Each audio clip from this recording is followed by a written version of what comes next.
Allan Scott Wines is, well, Allan was one of the pioneers of the Marlborough wine industry. It started back in '73. They come from quite a varied background.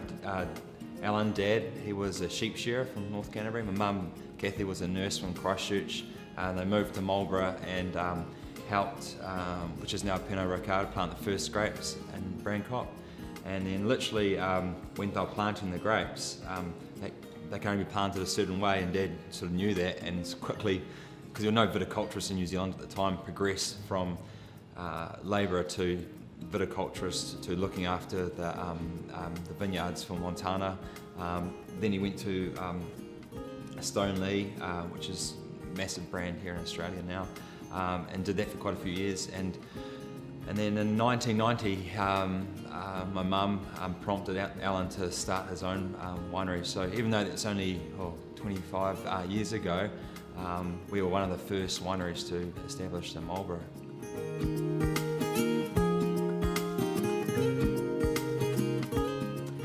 Arguably, Marlborough is one of the top 10 liquor producing areas in the world, and that was all thanks to Sauvignon Blanc. Sauvignon Blanc is well suited to a cool climate. Marlborough Sauvignon Blanc has a really high incidence of producing wines with lots of powerful aromatics, that big herbaceous, those big thiols, those big upfront characters that are really obvious, food friendly, that people enjoy. We're also very, very lucky with our soils. We've got these grey, wacky alluvial soils that give us sort of minerality and crispness to Marlborough wines.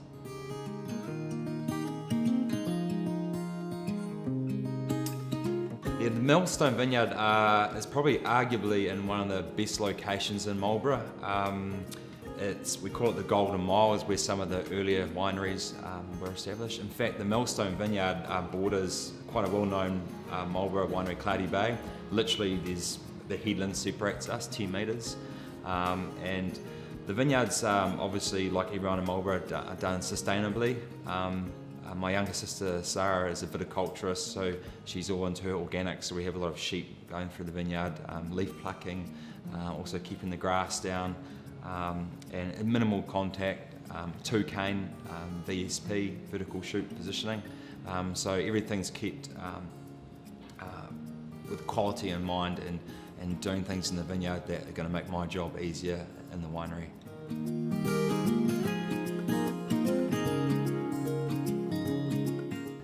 The Millstone Sauvignon Blanc was made exclusively for the Wine Society in mind.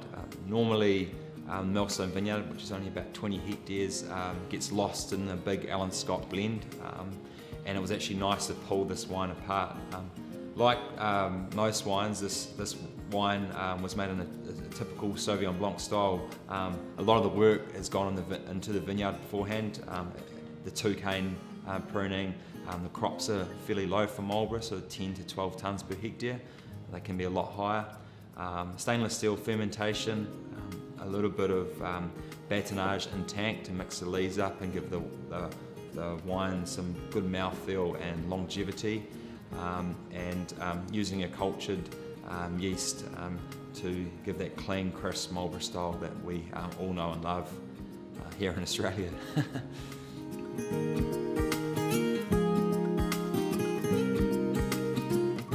The Sauvignon Blanc is that pale straw, slightly green colour. It's the thing I love about Sauvignon Blanc, and I'm probably one of the only winemakers in Marlborough that will go home and drink Sauvignon Blanc. I love Sauvignon Blanc. Is that upfront big punch you get on your nose from those powerful Marlborough aromatics. There's a bit of that minerality, that flintiness, a bit of that herbaceousness on the nose, so you're kind of expecting or already sort of preempting what you're going to get on the palate. On the palate, the first thing that hits you is that big Marlborough gooseberry character.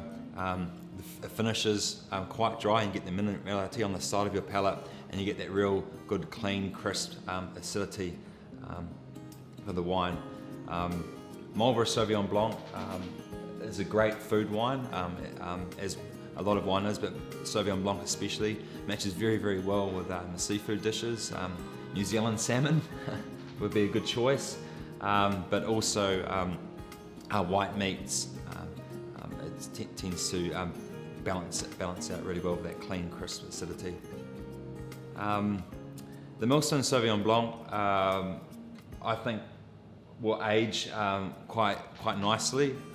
It's not made in that style that will sort of go overly herbaceous and overly cabbagey. It will have some longevity to it, and the structure of the wine will hold it together, and it'll be more in keeping with our sort of northern hemisphere cousins, Sancerre and Pouilly-Fumé, where you get that lovely wine that sort of ages and for years to come. On behalf of my family, I'm really pleased that we produced this wine for the Wine Society. It's a great wine, and it was a pleasure doing this, and a pleasure keeping this vineyard separate.